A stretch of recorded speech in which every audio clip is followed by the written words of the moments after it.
Today, I wanted to talk about the Avenged Sevenfold NFT project they call the Deathbats Club. What is it? Where is it going? Do I personally like the idea? Let's start with the first question. What is it?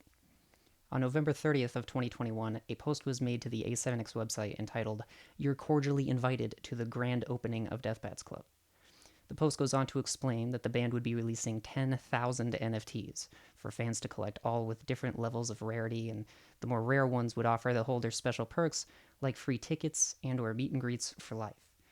The most rare tokens would give you access to things like playing golf with M Shadows or getting lessons from Sinister Gates on a yearly basis, as long as the band wanted to keep doing it. So the basic idea for Deathbats Club is to create a fan club where by owning an A7X NFT, you are able to connect with the band and other fans with all sorts of added benefits regardless of the rarity of your token.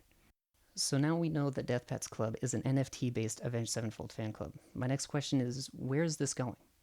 Is this club here to stay, or more of a flash in the pan, a kind of product of its time? Let's look at CDs as an example for a minute. Now, CDs are kind of before my time, at least, as far as being the main way we consume music, but I have a bit of a collection of them I started shortly after high school.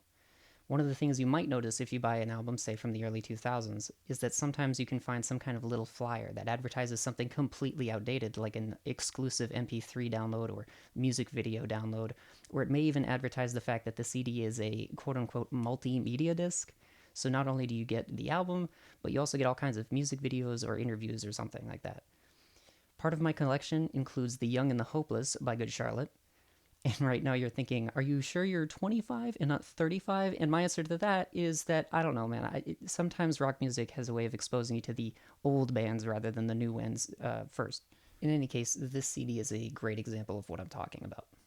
So is this Deathbats Club going to look like those CD leaflets in 10 or 20 years? Well, I feel like it could be possible. I'm just not sure there's a wide enough adoption of NFTs or crypto stuff.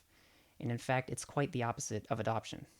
I feel like you could look through NFT-related content on Twitter or X and see most people bashing crypto bros and laughing at people who get scammed or talking about negative environmental effects from NFTs, all before you ever saw anything positive about them.